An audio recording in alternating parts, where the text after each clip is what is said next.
오늘의 주요 뉴스입니다.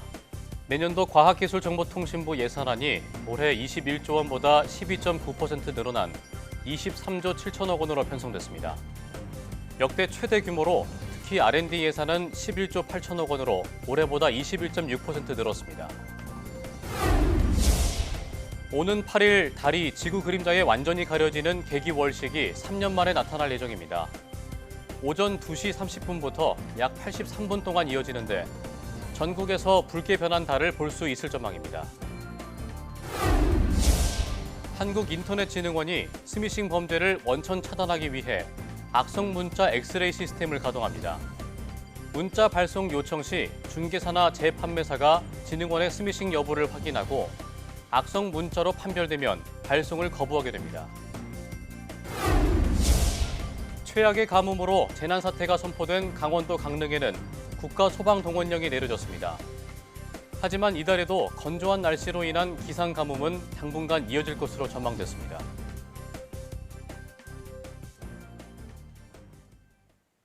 여러분 안녕하십니까? 사이언스투데이 시작합니다. 과학기술정보통신부는 내년도 예산안이 올해 21조 원보다 12.9% 늘어난 역대 최대 규모인 23조 7천억 원으로 편성됐다고 밝혔습니다. 이 가운데 연구개발 예산은 11조 8천억 원으로 올해보다 21.6% 늘었으며 이는 정부 총 R&D의 33.4% 규모입니다.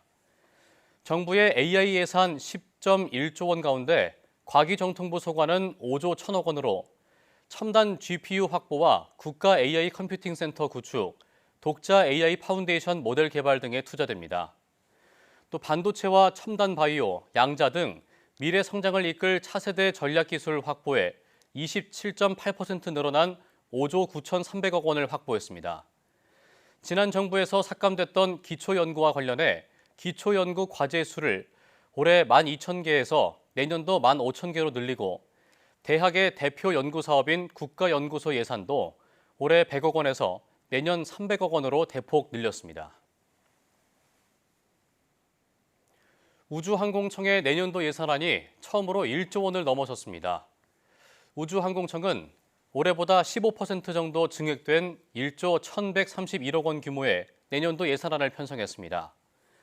누리호 관련 사업이 종료되고 차세대 발사체 일정이 지연되면서 우주수송 부문은 올해보다 15% 정도 줄어들었지만 궤도 수송선 개발에 30억 원을 새로 투입하고 저궤도 위성통신에 40억 원을 추가로 투입할 계획입니다.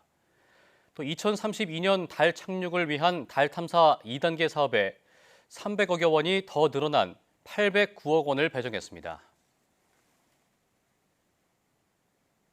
건조한 날씨에 폭염경보가 발령 중인 강원 영동지방은 9월에도 기상 가뭄이 더 이어질 것으로 전망됐습니다. 기상청은 강릉, 동해, 삼척 등 영동지방을 중심으로 최근 3개월 동안 누적 강수량이 35% 안팎에 머물며 심한 가뭄이 나타나고 있으며 앞으로 한 달 동안에도 비의 양이 많지 않아 보통 수준의 기상 가뭄이 계속될 수 있다고 분석했습니다. 기상 가뭄은 일정 기간 동안 평균보다 적은 강수가 발생해 건조한 날이 지속하는 현상으로 심한 가뭄은 최근 6개월 누적 강수량 기준 평년 대비 45% 이하일 때 보통 가뭄은 평년 대비 55% 이하일 때를 말합니다. 연일 이어지는 폭염에 농작물이 타들어가지 않도록 농가마다 사투를 벌이고 있지만 하우스 장치가 대부분 전기로 작동해 정전이 나면 피해가 커질 수 있는데요. 이런 피해를 막기 위해 한국전력이 전기 이상을 감지하면 농가에 이를 자동으로 즉시 알려주는 시스템을 도입했습니다. 김기수 기자입니다. 뜨겁게 달궈진 비닐하우스 지붕 위로 물이 쉴 새 없이 뿜어져 나옵니다. 폭염 속 하우스 내부 온도를 1도라도 낮추기 위해 물을 뿌리고 차단막을 열어 공기를 순환시켜 주는 겁니다. 하지만 이 모든 장치가 전기를 이용한 자동 시스템으로 자칫 전기라도 끊어지면 내부 온도가 급격히 상승해 작물에 큰 영향을 줄 수밖에 없습니다. 전기가 나가버리면 제가 알 수 있는 방법이 하나도 없거든요. 2, 30분 내로 복구를 못하면 작물이 다 거의 망가진다고 보면 되죠. 블루베리 등 다른 작물을 재배하는 농가도 사정은 비슷합니다. 폭염에 하루 수차례 자동급수에 의존하다 보니 정전은 곧 생산 차질로 이어집니다. 한국전력은 이런 전기민감 농가를 대상으로 정전 등 피해가 발생할 경우 농가에 즉시 알려주는 지능형 전력량계 시스템을 전국에서 처음으로 시범 도입했습니다. 전기 이상이 발생하면 한전 서버에서 이를 감지한 뒤 농가에 안내 문자가 발송됩니다. 기존 계량기에 통신장치만 덧붙이는 방식이라 큰 추가 비용이 들지 않는 것이 장점입니다. 정전으로 인한 고객들의 경제적 피해를 경감할 수 있을 것으로 예상됩니다. 또한 기존에 구축되어 있는 전력 인프라를 활용함으로써 별도의 투자 없이 새로운 서비스가 가능합니다. 농가들은 정전 사실만 빠르게 알아도 응급조치가 가능해 피해를 줄일 수 있다며 기대를 나타냅니다. 상품 값어치가 없어지는 경우가 많죠. 그런데 이제 알림 서비스를 받는다거나 이러면은 저희가 좀 대처를 빨리 할 수 있어서 한전은 시범 운영 결과를 토대로 전국 확대 여부를 검토할 방침입니다. YTN 김기수입니다. 이번 여름 기록적인 폭염과 집중호우에 채소와 과일값이 뛰면서 다가올 추석 물가가 걱정됩니다. 극단적인 7월 날씨가 3분기 물가를 끌어올리고 전체 경제 성장률도 떨어뜨릴 것이라는 분석이 나왔습니다. 박기원 기자가 보도합니다. 장을 보러 온 소비자들, 더 저렴한 게 없는지 내내 주변을 살핍니다. 계속된 폭염과 집중호우에다 아직도 더위와 비가 반복되며 먹거리 물가는 여전히 고공행진입니다. 지난 금요일 기준 깻잎은 평년 가격보다 17%, 배추는 지난달보다 20% 넘게 비싸졌고 비에 취약한 수박이 평년보다 20% 넘게, 토마토는 25% 가까이 값이 뛰었습니다. 야채가 상대적으로 많이 오른 것 같고요. 전체적으로 물가가 다 올라가지고 좀 전체적으로 다 부담인 것 같은데요. 가족 외식 겸 장 보는 걸 많이 줄인 것 같아요. 안정세를 보였던 국산 소고기와 돼지고기, 닭고기, 달걀값도 올랐습니다. 해수면 온도도 높아지면서 고등어와 오징어, 회 가격도 뛰었습니다. 추석 차례상에 오를 과일들도 올여름 더위를 이기지 못해 생산량이 크게 줄었습니다. 사과는 금사과로 불리던 지난해 추석 때보다도 3% 가까이 가격이 더 올랐고 배는 35% 넘게 급등했습니다.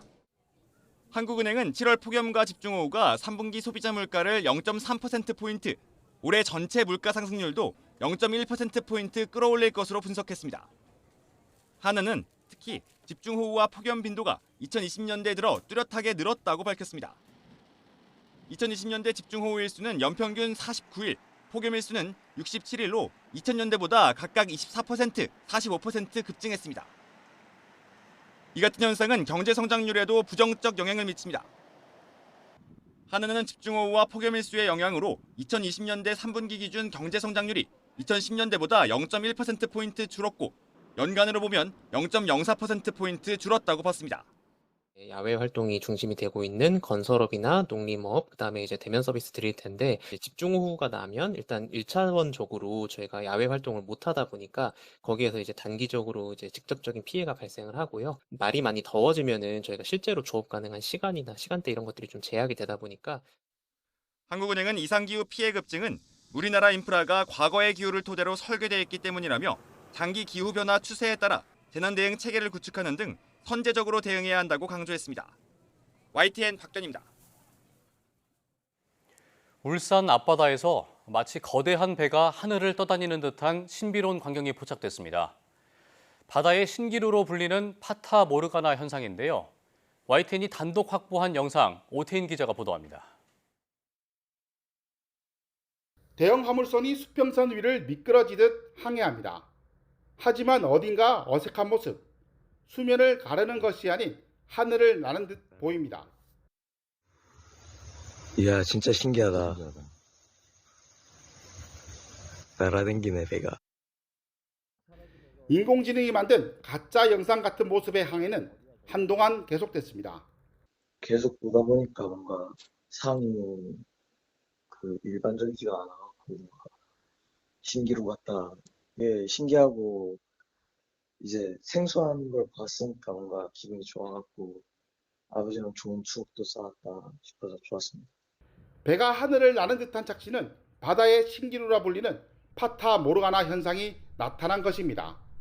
신기루는 차가운 공기와 그 위에 따뜻한 공기가 만들어질 때 빛이 굴절하면서 발생합니다. 이번 현상도 해수면 근방 기온과 위쪽 기온 차이가 크게 나 공기 밀도를 바꾸면서 착시가 나타났습니다.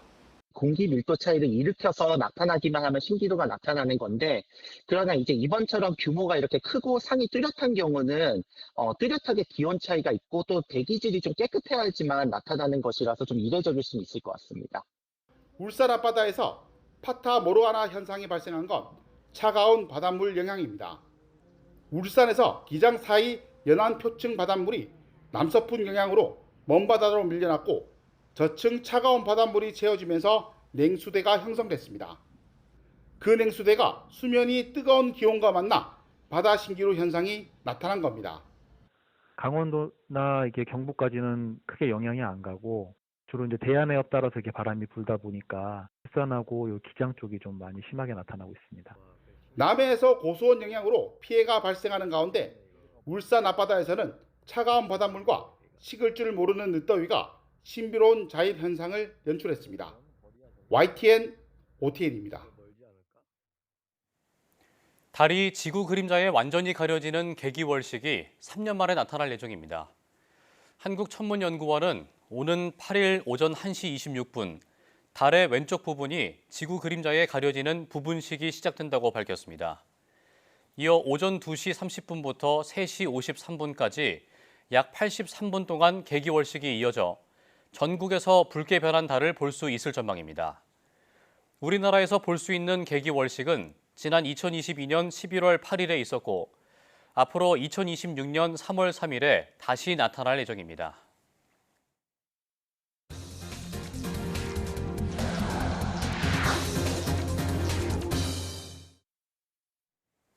인공지능 기계학습은 영상 복원 기술도 획기적으로 발전시키고 있습니다. 연속된 영상의 시간까지 계산해 흐리고 심하게 흔들리는 영상을 말끔하게 복원하는 기술이 개발됐습니다. 장하영 기자입니다. 현재 영상을 복원하는 기술은 인공지능 기계학습으로 이뤄집니다. 비어있는 픽셀이 어떤 색일지 추론하도록 학습시켜서 해상도가 낮은 이미지를 고화질로 바꾸는 원리입니다. 하지만 화질을 개선하는 것과 흐린 영상을 선명하게 만드는 것, 흔들린 영상을 보정하는 건 모두 별개 학습이 필요하고 훈련된 범위 안에서만 성능을 낸다는 한계가 있었습니다. 국내 연구진이 이런 한계를 넘어서는 새로운 기술을 개발했습니다. 비디오 디퓨전 기반 영상 복원 기술은 시간에 따라 빛을 전달하는 매질이 변하는 상황을 학습해 다양한 거리와 두께, 잡음을 극복합니다. 안개가 낀 듯 뿌연되다 심하게 흔들리는 영상도 이 기술로 복원하니 또렷하고 흔들림 없이 볼 수 있습니다. 기존에 가장 앞서 있던 모델에서도 잘 보이지 않았던 모습이 새 모델에서는 선명히 보입니다. 기존에 광학적으로 풀기 어려웠던 움직이는 산란 매질 너머의 정보 복원을 AI로 효과적으로 해결한 사례입니다. 세계 최초로 시간적 상관관계를 합습하는 디퓨전 AI 모델을 적용해 이번 분석 기술은 혈액이나 피부 속을 촬영해 분석하거나 안개 낀 도로에서의 운전 보조와 같은 다양한 분야에서 활용될 수 있을 전망입니다. YTN 장하영입니다. 한국인터넷진흥원 키사가 문자메시지와 피싱을 결합한 스미싱 등을 원천 차단하기 위해 악성 문자 엑스레이 시스템을 가동합니다. 이 시스템은 문자 발송 요청 시 중개사나 재판매사가 키사의 스미싱 여부를 확인하고 악성 문자로 판별되면 발송을 거부한다고 밝혔습니다. 또 악성 URL과 악성 앱 분석 후 정보 유출 경로도 차단한다고 설명했습니다. 올해 피싱 범죄 피해액이 8천억 원에 달하며 사상 최대 규모를 기록한 가운데 경찰이 대대적인 특별 단속에 나섭니다. 경찰청은 9월부터 내년 1월 31일까지 5개월 동안 경찰 수사 역량을 집중해 국내외 피싱 범죄 조직에 대해 엄정 단속하겠다고 밝혔습니다. 경찰은 인터폴을 통해 합동 작전을 실시해 해외에 있는 총책을 검거하는 등 자금 세탁과 대포폰까지 추적해 뿌리 뽑겠다는 방침입니다. 올해 1월에서 7월까지 피싱 범죄 발생 건수는 16,561건, 피해액은 7,992억 원으로 집계됐으며 특히 피해액은 7개월 기준 역대 최고치를 기록했다고 경찰은 설명했습니다. 60대 이상 범죄 피의자 비율이 사상 처음으로 청년층을 뛰어넘었습니다. 전문가들은 고령층 범죄 증가 이유로 경제적 어려움과 소외감을 꼽으면서 이들에게 일자리를 제공하고 사회적으로 기여할 방안을 찾아야 한다고 조언합니다. 양동훈 기자가 보도합니다. 지난달 20일 인천에서 가족들이 자신을 따돌린다는 망상에 사로잡힌 60대가 사제 총기로 아들을 살해했습니다. 지난달 서울 기름동에 있는 기원에서는 70대 남성이 흉기를 휘둘러 2명이 크게 다쳤고, 지난 5월에는 60대 남성이 서울 지하철 5호선 열차에 불을 질러 160명 살해 미수 혐의로 재판에 넘겨졌습니다. 고령층 범죄가 계속 증가하는 가운데 지난해 61세 이상 범죄 피의자 비율이 사상 처음으로 19에서 30세 청년층을 추월한 것으로 나타났습니다. 강력범죄에서 61세 이상 피의자가 차지하는 비율도 2021년 13.3%에서 지난해 15.7%로 꾸준히 증가하고 있습니다. 지난해 말 기준 전국 교정시설에 있는 60대 이상 수용자는 1만 400여 명으로 3년 전 7,500여 명과 비교하면 37.8% 늘었습니다. 고령층 범죄가 증가하는 배경으로는 초고령화 사회에 접어들면서 노인 인구가 늘어나는 점이 첫 번째로 꼽힙니다. 그 연령 구성비의 그 증가는 범죄인의 증가와 연동되어 있을 밖에 없기 때문에 말이죠. 실질적으로 범죄에 사용할 수 있는 근력, 만력 자체는 여전히 왕성하고, 고령층의 경제적인 문제도 주요한 원인 가운데 하나로 지목됩니다. 절도 범죄의 경우 61세 이상 비율이 33.9%로 전 연령대 가운데 가장 많은 비중을 차지했는데, 실직 등으로 경제적 어려움에 빠진 경우 절도나 사기 등 범죄에 연루될 가능성도 커진다는 분석입니다. 특히 가족이나 사회로부터 소외되면 극단적인 범죄로 이어질 우려가 있다는 지적도 나옵니다. 사회적인 그런 지위가 상실된다든지 또 가족 관계가 단절된다든가 하는 이런 것 등으로 인해서 포자기식의 어떤 그 범행이 강력 범죄로 이어질 수도 있고요. 전문가들은 일자리를 늘려 경제적 어려움을 겪는 고령층을 구제하고 이들이 소외감을 느끼지 않도록 사회적으로 기여할 수 있는 방안을 마련할 필요가 있다고 제안합니다. YTN 양동훈입니다. 의대 증원의 반발에 사직했던 전공의 상당수가 하반기 수련 개시에 맞춰 복귀했습니다. 병원마다 복귀율의 차이가 있는데 5대 대형 상급종합병원의 경우 전공의 복귀율이 최대 80%대를 보인 것으로 전해졌습니다. 하지만 한 지역 대학병원 전공의 복귀 지원율이 51%에 머무는 등 비수도권 병원들의 전공의 복귀율은 수도권과 비교해 상대적으로 저조한 것으로 나타났습니다. 복귀한 전공의들은 하루 이틀 동안 야간 근무를 위한 특수 검진과 적응 교육 등을 거친 뒤 본격적으로 수련 활동을 재개할 예정입니다. 지난해 의대를 다니다 중도에 이탈한 학생이 대거 발생한 것으로 나타났습니다. 종로학원이 발표한 자료를 보면 지난해 전국 39개 의대 학생 가운데 자퇴, 미등록, 미복학 등으로 학교에 돌아오지 않은 학생은 모두 386명으로 1년 전에 201명보다 2배 가까이 많았습니다. 특히 지방의대에서 이런 현상이 두드러졌는데 호남권은 87%, 충청권 90%, 영남권 93%나 중도 이탈자가 늘었습니다.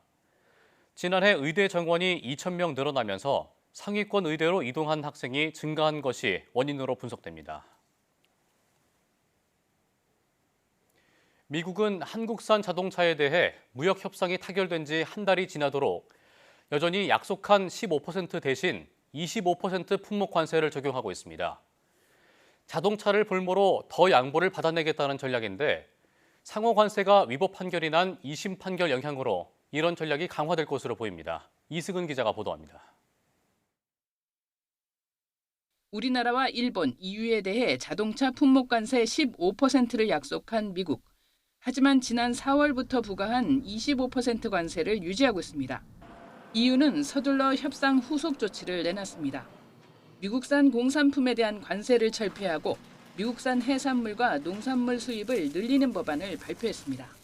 That was a term by the US that the EU would have to impose this before they lowered their tariffs on cars and auto parts. So now hopefully EU automakers will save a lot of money. 미국은 우리나라에도 자동차 관세를 지렛대 삼아 압박을 지속할 수 있다는 관측이 나옵니다. 미국은 3,500억 달러, 우리 돈 487조 원 대미 투자 패키지의 구체화 방안을 놓고 우리나라와 협상을 이어가고 있고 농축산물과 디지털 분야도 계속 언급하고 있습니다. 또 투자 펀드를 조성하는 문제라든가 아니면 관세 비관세 문제들이 이제 한 묶음이 되어 있는 건데 협상에서 그런 게 있지 않습니까? 모든 것이 합의되기 전까지는 합의되지 않았다. 이런 그런 개념 비슷한 겁니다. 지금 그 문제가 좀 남아 있어서 약간 지연이 되고 있는 거죠. 트럼프 정부의 상호 관세가 법적 근거가 없다는 미국 2심 법원 판결도 먹구름을 들이우고 있습니다. 이번에 위법 판결이 난 상호 관세는 국가 비상경제권한법 IEEPA에 근거한 것이지만 품목 관세는 무역 확장법을 근거로 부과된 것이어서 소송의 영향을 받지 않습니다. 이와 관련해 월스트리트 저널은 한국 등이 자동차 관세를 15%로 약속받았지만 트럼프는 여전히 품목 관세에 대해 일방적 권한을 행사하고 있다며 이는 상호 관세가 법정에서 무효화될 가능성에 대비한 보험과 같은 정책이라고 보도했습니다. 그러면서 앞으로 반도체와 구리, 자동차 부품, 의약품, 항공기 등에 대한 품목 관세 부과가 잇따를 것이라고 전망했습니다. 자동차와 철강 등 품목 관세 노출도가 큰 데다 일본, EU와 달리 대미 관세율이 0%였던 우리나라. 한국은행은 우리나라 대미 관세율 인상폭이 주요 50개국 가운데 18위로 중상위 수준이라고 분석했습니다. 그러면서 관세 영향의 본격화로 올해 성장률이 0.45%포인트, 내년 성장률이 0.6%포인트 낮아질 것으로 추정했습니다. YTN 이승은입니다. 넷플릭스 애니메이션 K-팝 데몬 헌터스가 세계적인 열풍을 일으키면서 YTN 서울타워와 낙산공원 등이 명소로 떠올랐습니다. 관광업계는 이 열기가 최근 큰손으로 떠오른 미국인의 한국 관광으로 이어질 수 있도록 대규모 행사를 열고 한국 홍보에 나섰습니다. 뉴욕에서 이승윤 특파원입니다. 미국 내 예선을 통해 선발된 14개 K-팝 댄스팀이 흥겨운 K-팝 음악에 맞춰 집단 군무를 선보입니다. 전 세계적으로 인기몰이 중인 K-팝 데몬 헌터스의 독창적인 세계관을 연상시키는 K-팝 댄스 경연 대회와 랜덤 플레이 댄스 현장입니다. 한국 대중문화에 대한 미국 현지의 뜨거운 환호와 관심, 열정이 고스란히 느껴집니다. 캐대헌 열풍 덕에 최근 미국 버지니아주에서 열린 K-관광 로드쇼엔 무려 4만 명이 넘는 인파가 몰려 대성황을 이뤘습니다. Love the culture, like learning about. I took history over there, so learning about the Joseon Dynasty, and like I actually wore a hanbok. And would you guys ever want to visit Korea after this, and why? Yeah, most definitely. We have before, so we definitely want to go back. 한국관광공사는 캐대헌 열풍이 한국 관광으로 이어질 수 있도록 미국 현지에서 다양한 홍보 활동에 나섰습니다. 미국과 일본, 프랑스 등에서 구글 트렌드 검색 관심도를 보면 북촌과 낙산공원 등 캐대헌 속의 한국 명소에 대한 관심이 꾸준히 높아지고 있습니다. 팬데믹 이후 중국 유커들의 발길이 끊긴 이후 미국 관광객이 큰 손으로 떠올랐습니다. 2, 3일 머무르는 중국, 일본, 타이완 관광객들과 달리 미국인 관광객은 일주일 이상 머무르는 경우가 많고 쓰는 돈도 많기 때문입니다. K 콘텐츠 열풍을 타고 미국인 관광객은 상반기에 73만 명이 한국을 방문해 1년 전보다 13.9% 급증했습니다. 또 강달러, 한미항공노선 신규 취항 덕분에 미국인의 한국 방문은 앞으로도 성장세가 기대되지만 트럼프 대통령의 관세로 인한 여행 수요 둔화는 중대 변수로 작용할 전망입니다. 뉴욕에서 YTN 이승윤입니다. 전 세계에서 올해 현재 가장 평화로운 나라는 아이슬란드라는 호주 연구소 분석이 나왔습니다. 한국은 41위, 북한은 149위였습니다. 미국 CNN 방송이 현지 시간 30일 보도한 호주 싱크탱크 경제평화연구소의 세계평화지수 2025 보고서 내용을 보면 아이슬란드는 올해 평가에서 1.095점으로 1위에 올랐습니다.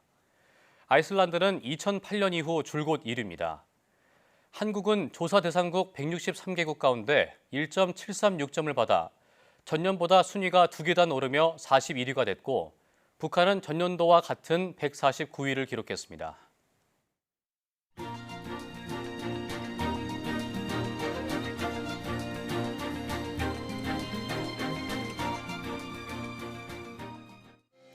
이상으로 사이언스 투데이 마칩니다. 함께해 주신 여러분 고맙습니다.